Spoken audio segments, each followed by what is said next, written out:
السلام علیکم جماعت پنجاب، امید کرتی ہوں آپ سب خیریت سے ہوں گے۔ آج ہم سبق نمبر 8 میرے دیس کے رنگ نرالے پڑھیں گے۔ ٹھیک ہے کہ ہمارے دیس میں وطن میں کون سے صوبے میں کیا چیز زیادہ ہے، ٹھیک ہے، یعنی کہ کیسے ان کی ثقافت کیا ہے، ٹھیک ہے، اس کے بارے میں آج ہم پڑھیں گے۔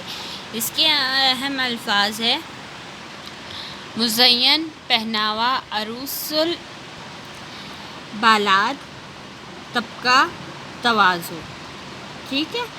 اس کے بعد ہے بڑے سے حال نما کمرے میں داخل ہوتے ہی میری نگاہ خوبصورت کڑھائیوں سے مزین کپڑوں پر پڑی۔ میں نے ابو جان سے کہا، ابو جان، اتنے خوبصورت کپڑے میں نے پہلے کبھی نہیں دیکھے۔ ابو جان نے بتایا، یہ کپڑا صوبہ بلوچستان کی خاص پہچان ہے۔ آپ اور آپ کے بھائی عمر کو اس ثقافتی نمائش میں لانے کا مقصد یہی ہے کہ آپ پاکستان کی ثقافت کے بارے میں جان سکیں۔ اچھا، ایک بہت بڑا سا کمرہ تھا، اس میں وہ گئے، یعنی کہ حال نما کمرہ تھا، اس میں گئے۔ اس میں جیسے وہ اندر گئے تو ادھر کڑھائیوں سے خوبصورت ترین جو کپڑے تھے ان پر اس کی نظر پڑی، اور اس نے اپنے ابو جان سے کہا، ابو جان، اتنے پیارے کپڑے۔ تو اتنے ابو نے کہا کہ یہ جو کپڑے ہیں یہ صوبہ بلوچستان کی خاص پہچان ہے۔ آپ کو اس لیے ادھر لے کر آیا ہوں تاکہ آپ پاکستان کی ثقافت کے بارے میں جان سکیں کہ ہر صوبے میں کون سی ثقافت پائی جاتی ہے۔ عمر: ارے واہ، اس کا مطلب ہے آج ہم اپنے پیارے وطن کے بارے میں مختلف انداز سے معلومات حاصل کرنے والے ہیں۔ ابو جان مسکراتے ہوئے: جی ہاں، یہاں نہ صرف آپ کو مختلف صوبوں کے لباس بلکہ ان کے کھانوں اور رہن سہن کے متعلق بھی دلچسپ باتیں معلوم ہوں گی۔ تو عمر نے کیا کہا کہ ارے واہ، اس کا مطلب ہے کہ آج ہم پاکستان کے بارے میں جانیں گے کہ کیا صوبوں میں کیا کچھ، یعنی کہ ہر صوبے کے بارے میں۔ تو ابو جان نے مسکراتے ہوئے کہا کہ جی بالکل، صوبوں کے لباس بلکہ ان کے کھانے اور ان کے رہن سہن کے متعلق سب کچھ معلومات حاصل ہوں گی۔ تو اب ہم چلتے ہیں، آگے پڑھتے ہیں۔ ہم صوبہ بلوچستان کے اسٹال کے پاس کھڑے تھے، اس لیے سب سے پہلے ہم نے اسی صوبے کے بارے میں معلومات لینا چاہی۔ وہاں موجود آدمی نے خوش آہٹ کا لفظ سے ہمارا استقبال کیا۔ ابو جان سے کہا، آپ صوبہ بلوچستان کے بارے میں ہمیں بتائیں۔ اس آدمی نے بتایا کہ صوبہ بلوچستان رقبے کے لحاظ سے پاکستان کا سب سے بڑا صوبہ ہے۔ یہاں کے رہنے والے مہمان نواز، خوش مزاج اور بہادر لوگ ہیں۔ اس کا مرکزی شہر کوئٹہ کو پھلوں کی وادی بھی کہا جاتا ہے، ٹھیک ہے۔ اب وہ لوگ سب سے پہلے کدھر تھے؟ صوبہ بلوچستان کے اسٹال پر، یعنی کہ ہمارا صوبہ۔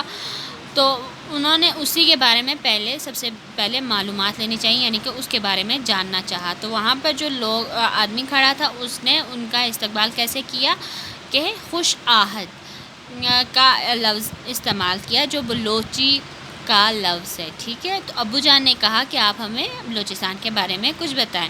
تو انہوں نے بتایا کہ بلوچستان جو ہے پاکستان کا سب سے رقبے کے لحاظ سے سب سے بڑا صوبہ ہے۔ یہاں کے رہنے والے لوگ مہمان نواز، خوش مزاج اور بہادر لوگ ہیں۔ کوئٹہ کو کون سی وادی کہا گیا ہے؟ جی، پھلوں کی وادی۔ اسٹال پر موجود آدمی نے دیوار پر لٹکے کپڑوں کی طرف اشارہ کرتے ہوئے بتایا، بلوچستان کا پہناوا قمیص شلوار ہی ہے مگر ذرا مختلف۔ عورت کے کپڑے کڑھائی اور شیشوں سے سجے ہوتے ہیں، جبکہ مردوں کی قمیصیں شلواریں بڑے گھیر والی ہوتی ہیں۔ یہاں کے مشہور کھانوں میں سجی سب سے زیادہ مقبول ہے۔ اس آدمی نے خوش میووں کی تھالی ہمیں پیش کی۔ ہم نے شکریہ کے ساتھ تھوڑے سے میوے لے لیے۔ ہم نے وہاں سے سجی بھی کھائی اور ابو جان نے میرے لیے ایک لباس بھی خریدا۔ تھوڑا سا آگے گئے تو صوبہ سندھ کا خوبصورت اسٹال نظر آیا۔ اچھا، اب وہ لوگ وہاں پر تھے تو اس آدمی نے اسٹال پر جو موجود تھا آدمی، اس نے دیوار پر لٹکے ہوئے کپڑوں کی طرف اشارہ کیا۔ کہ یہ بلوچستان کا پہناوا ہے، کون سا قمیض اور شلوار، مگر تھوڑا سا مختلف ہے۔ عورتوں کا جو ہوتا ہے وہ کپڑے جو ہیں وہ شیشوں والے ہوتے ہیں اور کڑھائی ان پر کیے ہوتے ہیں، جبکہ مردوں کی بڑے گھیر والی شلوار اور قمیض دونوں بڑے گھیر والی ہوتی ہیں۔ یہاں کے مشہور کھانوں میں سب سے زیادہ سجی مشہور ہے۔ انہوں نے ہمیں اس آدمی کو خشک میوے کی تھالی پیش کی، ہم نے شکریہ کے ساتھ تھوڑے سے میوہ جات لے لیا، یعنی کہ خشک میوے لے لیے اور وہاں سے سجی بھی کھائے۔ اس کے بعد ابو جان نے میرے لیے ایک خوبصورت لباس بھی خرید لیا، تو وہ تھوڑا سا آگے گئے تو وہاں پر صوبہ سندھ کا خوبصورت سٹال ان کو نظر آیا۔ جی بچوں، کل انشاءاللہ ہم لوگ صوبہ سندھ کے سٹال کے بارے میں پڑھیں گے، اور اپنا بہت سارا خیال رکھیے گا۔ اللہ حافظ۔